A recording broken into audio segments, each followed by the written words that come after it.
Oi, gente! Meu nome é Raeline Ribeiro, minhas orientadoras são Bianca Trindade e Angélica Ferrari, sou de Caxias do Sul, Rio Grande do Sul, da escola Irmão-Guerini, e o meu trabalho é sobre a romantização do ciúme nos relacionamentos entre jovens, do ciúme às relações abusivas. E antes de mais nada, eu vou avisar vocês que esse vídeo vai ser um pouco mais longo, porque a ideia é que ele seja mais detalhado. Mas eu vou deixar na descrição também um link para um vídeo resumo que eu usei na Febrace. Alguns dados para situar vocês. Segundo o mapa da violência de 2015, o Brasil é o quinto país que mais mata mulheres no mundo. Em 2017, tivemos no Brasil o maior número de feminicídios até então, 4.936 mortes de mulheres. Em 2019, reportagens diziam que a cada 2 horas uma mulher morre no Brasil vítima de violência doméstica, e a cada 4 minutos uma mulher é agredida. 3 a cada 5 mulheres não escapam de estar em um relacionamento abusivo em algum momento de suas vidas. E atualmente, durante o isolamento preventivo contra o Covid-19 no Brasil, houve um aumento de 50% no número de denúncias contra a violência doméstica. Esses dados são bastante preocupantes. E aqui, nesse cenário, entra o objetivo do meu trabalho. O feminicídio é fruto das relações abusivas movidas pelo ciúme. E seguindo a tese de Freud, de que o ciúme se desenvolve em todos nós ainda na pré-infância e evolui até se tornar patológico, o objetivo aqui é criar formas de combate a isto ainda na primeira infância, diminuindo assim o número de relações abusivas e, consequentemente, o número de feminicídios. Antes de seguirmos para a metodologia, é preciso explicar 3 pontos principais na nossa sociedade que fazem o ciúme ser romantizado. As diferenças da família do século XX em comparação com a família do século atual, a misoginia no cenário atual e a influência da mídia, romantizando o ciúme. Em 1938, Lacan falava que a família era responsável por garantir a sobrevivência dos filhos e ensinar a eles cultura. Já, atualmente, Nelson da Silva Júnior diz que a gente ensina nossos filhos a dar valor às pessoas baseados em seus bens materiais. Também é importante citar que antigamente as famílias eram maiores, visto que os métodos contraceptivos eram quase inexistentes e existia uma grande repreensão contra as mulheres que não queriam ter filhos. E isso obrigava as crianças a dividir tudo que elas tinham, roupas, brinquedos.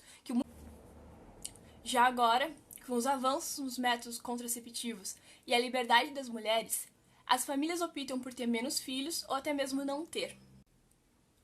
E isso faz com que muito dos contatos que as crianças tenham com outras crianças se desenvolvam apenas no ambiente escolar, na pré-escola, e não em casa. Falando da misoginia atual, podemos entender o porquê do número de mulheres mortas por ciúme e relações abusivas é extremamente enorme e maior do que o número de homens mortos vítimas de relações abusivas.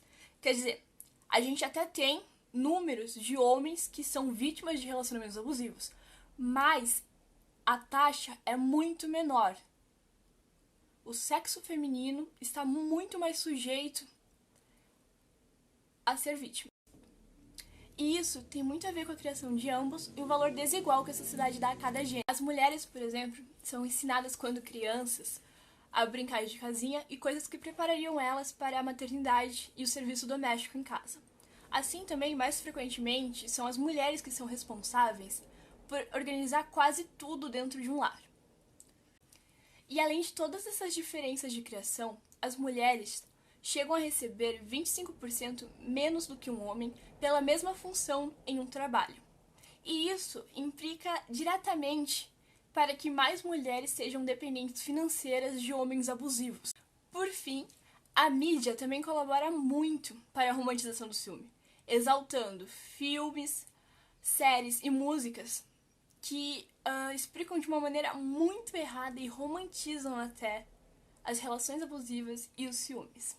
Alguns exemplos de filmes muito errados são A Barraca do Beijo e a série You, da Netflix. Agora sim, a metodologia. Ela consistiu na criação de 3 alternativas para combater a romantização do ciúme, baseando-se em dados científicos e pesquisas científicas. A primeira alternativa é um jogo lúdico para crianças de 6 anos, objetivando desenvolver o sentimento de não posse.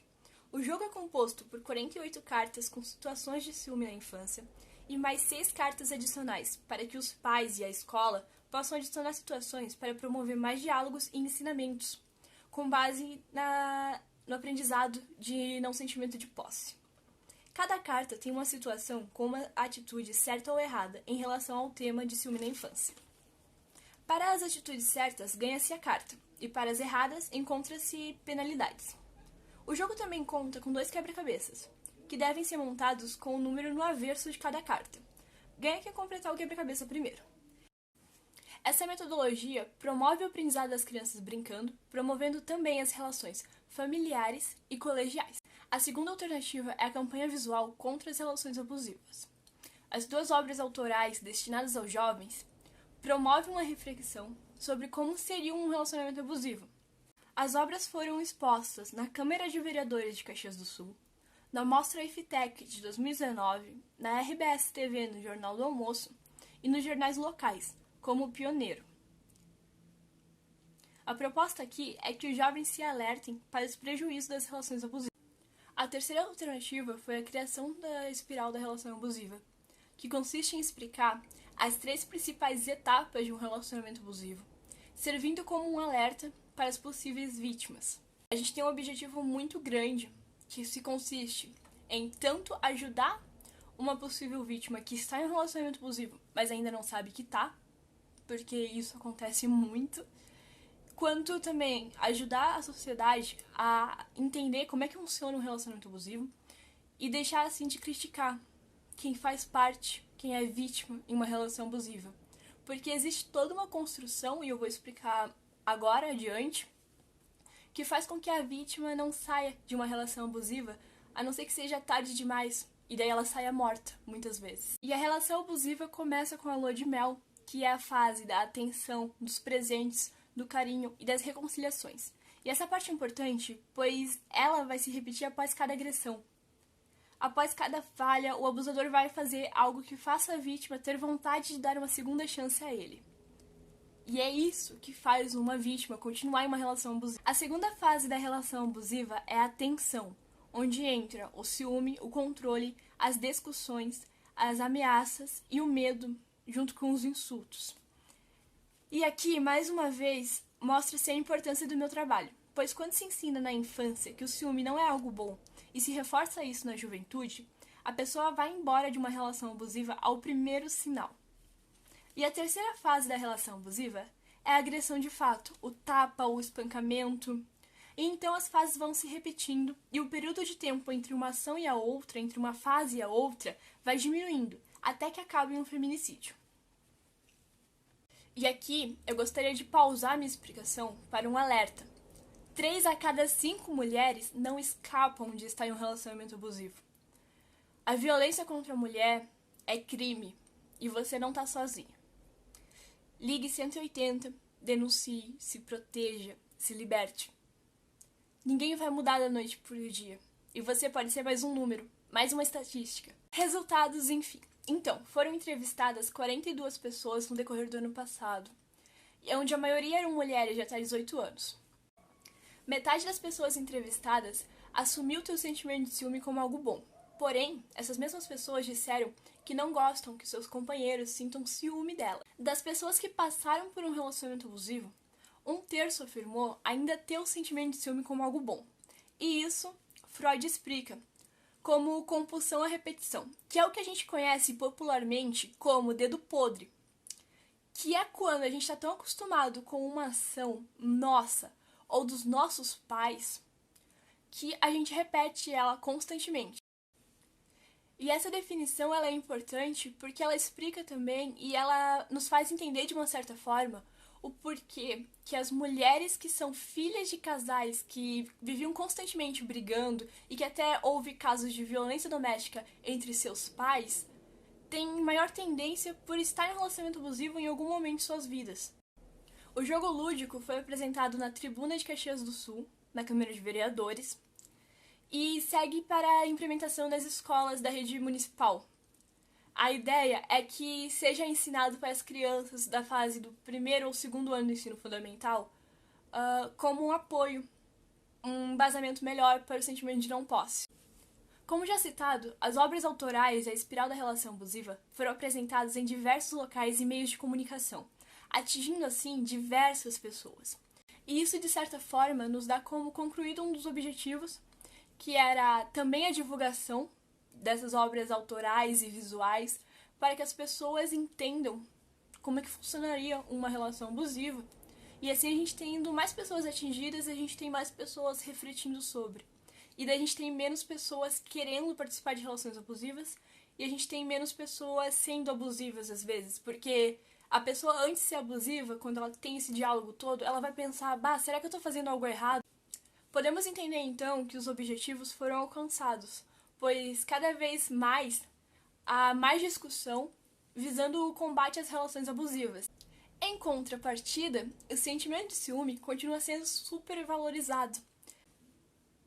Então, com base nos estudos que conhecemos sobre o desenvolvimento socioemocional das crianças, encontrou-se na faixa etária dos 6 anos aos 9 anos de idade a melhor capacidade para a concentração de sentimentos e valores. Isso significa que uma criança entre 6 e 9 anos de idade está mais propensa a aprender o que é certo e errado sobre algum sentimento, e isso então comprova a eficácia do jogo se a gente aplicar ele a essa faixa etária. Por fim, eu gostaria de encerrar o vídeo falando que quando a gente ensina para crianças que o sentimento de ciúme não é algo bom e a gente reforça isso aos jovens, a gente tende a ter menos casais participando de relações abusivas e, consequentemente, menores taxas de feminicídio. Então é isso, espero que vocês tenham gostado, espero que vocês tenham entendido. Se porventura surgiu alguma dúvida, vocês podem entrar em contato comigo, porque é um trabalho de alerta e de conscientização também, mais do que uma pesquisa científica. O objetivo também é que as pessoas entendam como é que funciona uma relação abusiva, para que elas escapem mais facilmente de uma relação abusiva, para que elas não se tornem uma pessoa abusiva e para que elas se preocupem mais com o próximo. É também um trabalho de empatia, porque a gente tende muito a julgar quem é vítima de um relacionamento abusivo, e a gente tende muito a questionar o porquê que a pessoa não sai dessa relação. Mas a gente não quer muito ajudar, a gente não quer se preocupar o porquê que ela tá lá, o que tá acontecendo com ela, o que eu posso fazer.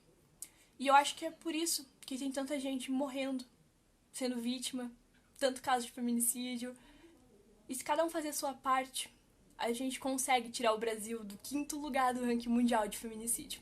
Então a gente só precisa tentar um pouco. Tchau, se cuidem!